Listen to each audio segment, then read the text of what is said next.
السلام علیکم بچوں، آج ہماری کہانی کا موضوع ہے نیکی کا صلہ۔ عالیہ اور آمنہ دو بہنیں تھیں جو اپنی نانی کے گھر پہاڑوں میں گئی ہوئی تھی۔ وہ روز کہانیاں سن کے سوتی۔ ایک دن آمنہ کو باہر ایک بوڑھا انسان نظر آیا جو سردی میں زمین پہ بیٹھا ہوا تھا۔ انہوں نے اپنی نانی سے اجازت لی اور اس آدمی کے لیے کھانا، کمبل اور لکڑیاں لے کے گئی۔ اس آدمی نے ان کا بہت شکریہ ادا کیا۔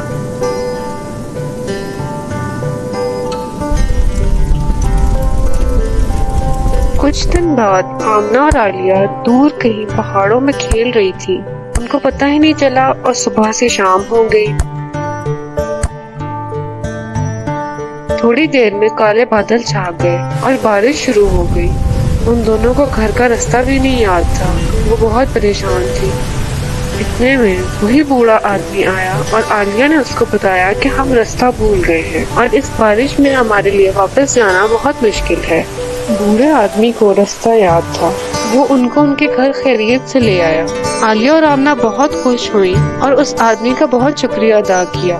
بارش رکنے تک وہ ان کے گھر پہ ہی رکا اور پھر وہ اپنے راستے چلا گیا۔